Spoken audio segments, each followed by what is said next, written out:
Hey everyone, thanks for joining today. We are going to talk about what it's like going beyond Git using the tooling that GitLab provides. Specifically, we're going to talk about their continuous integration product. My name is David Long. I'm the Director of Development here at Cage Data. I'm also the founder of the DevOps Connecticut meetup group here in Hartford, Connecticut, and I'm one of the organizers for DevOps Days Hartford coming up this October. Currently, we have CFPs open. We also are open for sponsorship. So you can also find me on Twitter at Dave J. Long. And if you have any questions throughout the webinar, do feel free to post them in the Q&A section, and we will have some time at the end to go through those questions and take a look a little bit deeper at anything that anyone else would like to see. So if you're not familiar, Cage Data, we are a DevOps consulting agency focused on improving culture through DevOps foundations. At our core, our desire is to help companies build software better, and we do that by helping companies down their DevOps journey. And furthermore, if you're not familiar with GitLab, GitLab is an open source Git server. It's similar to GitHub, but it goes much deeper in providing a full, complete platform for building software, including version control, time tracking. They have a messaging platform called Mattermost, which is very similar to Slack. And they also built a monitoring platform on top of Prometheus. But our focus today, of course, will be on continuous integration and delivery with GitLab CI. So to start, I just want to briefly go through what exactly is continuous integration. And at its core, part of the XP Agile movement, continuous integration aims to prevent integration problems. Oftentimes we call that merge hell, where our development branches and our release branches diverge from each other so much that there's just no good way to merge them anymore. And we do this in XP by merging code early and merging it often. As soon as the code is ready and feature complete, we want it pushed up to that release branch. And we can automate a lot of the testing to make sure that that is complete using a couple different techniques. The first technique we use is to verify that new code adheres to the style guides that we've set up. Oftentimes languages like Ruby or things like that have community style guides for how to write code in that language. And we can validate that. For example, in Ruby, we can use Rubocop. We can also use JS Hint for JavaScript projects. And then we can also run static analysis to ensure that the code is of good quality. And we can use the CLang compiler, we can use Credo in Elixir for running that static analysis. The other part of continuous integration that we want to make sure is that the code that's being written actually works. And we do that by running the test suites that we have for the code. One of those test suites might be our unit tests, so ensuring that when we're writing that code, it passes any test that we write for it in a vacuum. We do that with the unit tests. We also run integration tests, which test how that code actually works when it's used as part of a larger project. There are a lot of tools available for this. Again, in Ruby, we can use RSpec. In Elixir, we can use XUnit. So that's at its core what we do to automate continuous integration. Now, the next question that we have to ask is why? Why should we automate that when we can simply tell developers to run their unit tests, run Rubocop before they actually push the code up? The problem that we find is that creates a longer feedback loop as projects get larger. Test suites get bigger, and a test suite that may today run for 5 minutes, tomorrow might run for a couple of hours. And that's just one of the symptoms of large projects. So we can have developers run their tests, but it's better to have them run just the tests for what they're working on and let a tool run the rest of the tests for them. We can also create global awareness of quality issues when we use continuous integration. As developers push code, they will make mistakes. They'll push up code that isn't totally passing either static analysis or code linting. And by using a continuous integration tool like GitLab, we're able to see those as they arise rather than finding out next time somebody has to work on that code or when we go to release that code. As we talked about at the beginning, we want to protect against that idea of merge hell. And by continually making sure that our code integrates properly with the larger project, we can ensure that we can merge that code in.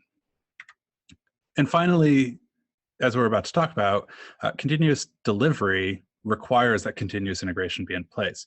If our code is not of a high quality and fully functioning, we can't continually deliver that code out to the users. So let's take a look at what continuous delivery is now. You may have heard the term continuous deployment a few times before. They're very similar, but with one major difference. Continuous delivery is not about pushing every change to production as soon as you can. It's really just about making sure that code is always in a deployable state at any time. Oftentimes companies want to go with continuous deployment, but they find that they just need that extra comfort level when they put a button on the actual push to production. So again, here's just a different view of what those pipelines look like compared to each other. They both are going to run the integration portions of the testing, so unit testing, platform testing. If you have a staging environment, you can push out to the staging environment as part of your delivery and deployment pipeline. After that, we can run our acceptance tests. And then it's that next step that we want to stop and think for a second with continuous delivery. And the main reason for that is we want to validate that everything the machine has done so far is actually accurate and is what's supposed to happen. So from there, in continuous delivery, we're going to push a button before we actually deploy to production. And then both systems will run our post-deploy tests from there. And when we say that we're going to do a manual deploy to production and continuous delivery, we're really not saying that we're going to have an engineer who's going to run a bunch of scripts to push our code. It's really just saying that there's going to be a button that we can press that'll run through the deploy to production piece. And if we wanted to try out continuous deployment in the future, it should be as simple as maybe removing one line from our pipeline configuration. So why should we do continuous delivery? What do we gain by being able to push code out to production constantly? Well, the first thing that we get is it's an improved continuous feedback cycle. What I mean by that is that we can push code out faster, and therefore we should push it out more often. And we can see what the users see, how they're responding to new features being developed, and we can change depending on how they're using what we've built. Similarly, it allows us to respond to market changes faster, whereas in the past, if, for example, a marketing team said that they need to launch a new marketing campaign for an e-commerce site, we would have to go through a process of implementing the change, waiting until an operations engineer can schedule that change to go out to production, then actually waiting for that attempt to push. With continuous delivery, it's much more simple as write the code to set up the campaign, wait for all the tests to pass, wait for everything to show green, and then we just press a button. Now it's out, and the marketing team is happy. We're able to gain increased reliability, and we can do that in two ways. The first is that, sadly, humans are not good at repetitive tasks, such as deployments, where we have a number of scripts that we usually run, and we have a number of steps to take. We oftentimes will find ourselves running the wrong commands, forgetting to run a command, or as we've seen in a couple of teams, we may just find that we're running those commands on the wrong server. Robots will run those same commands every time the same way, no matter what, unless we change them.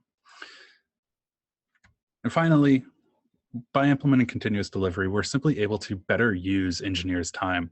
At the end of the day, engineers should not have to focus on how do we put code out into a server. Instead, they should focus on how do we architect those systems better and how do we get the most performance out of them. So let's take a look really quickly at how do we combine continuous integration, continuous delivery. And you may have already kind of guessed at it, but when we look at our pipeline, we have to analyze the code, we have to test that it works, we're going to have to package it up some way, and then we have to deploy it out to a server somewhere. And that simply breaks down where analyzing and testing the code is the integration steps of our process, and packaging and deploying that code is the delivery aspect. So with that, let's take a look at what it actually looks like to implement some of this. So I've got a project here, Hello CI, which is simply a Rails application. It's the Heroku Rails application for testing with. And if we look at the code, the only thing that we have to do to implement CI in this application is add this GitLab CI.yaml file. And it doesn't matter what language we're writing in, what kind of platform we're running on. This is all we should really ever have to do. If we open it up, it's a pretty simple YAML file. We set what version of Ruby we're using a Docker image. We set any services that are needed for it. We add our Postgres DB variable. And then we set our stages and what those jobs actually are in each stage. So we have a test, staging, and production stage to our deployment. Test simply runs rake test on our project. Lint, which is part of the test stage, runs rubocop. And then we deploy staging using the DPL command. And we deploy production using that same DPL command. And we simply just change which Heroku app we're going to deploy to. We're able to set what environment this is going to deploy to by saying this is the staging environment. This is the URL the application will be available on once it's deployed. We also are able to set for our deploy staging, this job will only ever run on the master branch. And on production, we say that this job will only run on the master branch again, but we say that it's a manual run. So let's take a look at what that actually means. If I click on the Pipelines tab here in GitLab, and this server is simply a Docker container that runs on a server, very easy to set up, very easy to upgrade without any problems. So if I come in and I look here, I have my most recent build on the master branch, which ran through 4 jobs. It ran through linting, testing, it deployed to staging, and it deployed to production. And you may notice that I have this exclamation point on lint. Basically what that is that that job did fail. But if I look in the GitLab CI, I've marked it as being allowed to fail, which is extremely useful for some of these sorts of things where, you know, we might be okay if a job fails to lint or if it fails static analysis, we might be okay with that. In which case we can see that it failed and we can fix that in the future, but we don't have to stop a deployment before that. And we can look and we can see this is simply the output of rubocop and tells me all of the failures that it found so that I can then go in and fix them. I can also look at my test. And if I scroll all the way to the bottom, I can actually see ran all the tests, how fast it ran them in, and what it actually found. If I come back to my pipeline, deploy staging, it deployed out to the staging system. And I can see deployed to Heroku successfully. And up at the top of the file here, it told me that this deployed to staging. I can click on that, and I can actually see in the staging environment all of the times that I have deployed. I can click to redeploy. I can click to move to the next step, or I can roll back. So this is where we get our increased reliability, where if we push out to production, if we push out to staging and we find there's an issue, we can really simply just roll back to the most recent deployment. Now, the other thing that is really handy with our continuous integration and delivery that we've set up is it integrates with merge requests in GitLab, which if you're familiar with GitHub, they generally call them pull requests there. So I went ahead and created a merge request called changes welcome title. Before I take a look at that, I just want to pull up what the application currently looks like. So if I go to deploy staging, if I go to my environments, I can click on staging to open up the application where it's currently running. And I can also do the same with production. So this is the application. As I said, it's just a simple Rails application that Heroku provides. And we can see that it currently says getting started with Ruby on Heroku. Well, I put up a pull request, a merge request. If I look at the changes, all I've done is change getting started with Ruby on Heroku to getting started with continuous everything on GitLab. Now, when I created that pull request, it automatically started a pipeline into action. And I can click into that and see where it's actually at. So it ran my tests, it linted the code, and it hasn't moved forward from that. And that's because right now I'm on branch change title, and the deploy production, deploy staging branches only deploy when I'm actually pushing up to the master branch. So let's come back to our merge request. Everything looks good, tests pass. We're still failing with Rubocop, but I'm okay with that. So I'm going to go ahead and accept this merge request, which is going to do a couple of things. So first, as you could see, it's removing the source branch. I don't need that change title branch to hang around after I've merged it in. The other thing it's going to do is it's going to kick off a new build pipeline. So I can go ahead and here, and I can see it start to run. And GitLab CI, the way that it works is it uses runners installed around other servers, and it'll actually run multiple jobs at the same time. So in the test phase, it's running both of these jobs concurrently. And we're going to leave that, we're going to let that run for a little bit, and we're going to take a look at a slightly more complex project. So this is another project of mine. If I look at the pipelines,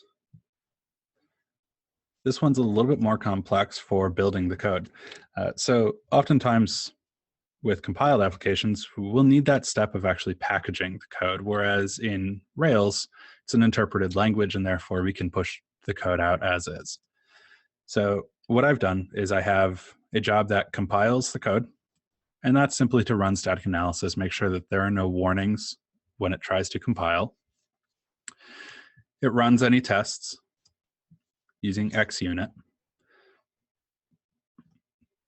and those all pass. And then it runs Credo, which is a static analysis and code linter for Elixir. And again, that succeeded as well. So if we come back to the deployment pipeline, that's going to kick off packaging, and then from there, it'll automatically deploy to staging. So if we look at package, we can actually see we use a different module in Elixir to actually bundle this application up into a simple Erlang project. And if I want to test this out locally, I set it to create an artifact, and I can actually just download that artifact, and that contains the releasable project. But in the pipeline, what we've done is we've gone further than that and have it actually deploy that up to staging. And deployment can be any command you want. So in my project back here, the Hello CI project, I'm using the DPL command to deploy it to Heroku. You can use the DPL command if you'd like to deploy as well out to AWS, Google Code. You can do Kubernetes deployments using GitLab CI. Pretty much any command-driven deployment process you'd like, you can do with GitLab CI and continuous delivery. So while we're here, let's take a look and see how we're doing with our deployment. Okay, so we can see that the code passed tests again. It linted just fine. And then it deployed out to staging. I can come in here, and I can just make sure that my staging environment looks good, and I can see that it did successfully change the title. And since I'm happy with that, we'll come back here. And let's go ahead, and this is what I was talking about before. Deploying to production should not be a big event. It should simply be press a button. And we'll let this run for a second, and we will actually watch it deploy out to production without any other input from myself. So what it's going to do here, and I'll set it to automatically scroll so we can kind of watch it. So what it's actually doing is it's downloading the project into a new container. Then it simply runs DPL with the provider hook out to my CI production app. And you can see that we actually use a variable that we set on the project. There's in our CI and CD pipeline settings, there's a series of variables that we can set. And these are masked so that nobody else can see them. They are securely stored so that your developers may not be able to see the variables, but other members of the team can. And so once again, we have released with where it released to, and we're just waiting for that confirmation, and then we can actually go out and see the application running on production. Okay, so let's see. There it goes. So our deployment is passed. We can see it at the very end that it created a cache of the deployment and it succeeded. And now I can go to my production environment. I can see everything that's happened. And I can see now on production, we can see our new code. And as I said before, if there was a problem, let's say there was a typo and we just really needed to roll back as well, is as simple as simply pressing a button. And it's going to run through that same process to reset it back to getting started with Ruby on Heroku. There's a lot more to continuous delivery than we can offer in a relatively short webinar. A lot more about how it differs from delivery and deployment, how you can work to make decisions for your company as to which one will actually work best, and also more about why continuous delivery is good for your business. Puppet has some great posts on their blog. You can also go out to GitLab's documentation page. They've got spectacular documentation about all of the configuration options for GitLab CI and any other component of GitLab that you want to look at. So I just want to say thank you for everyone joining us. We are going to move into the question time now. So if you have any questions, do post them on the questions area of the Zoom interface, and we'll kind of take a look at those.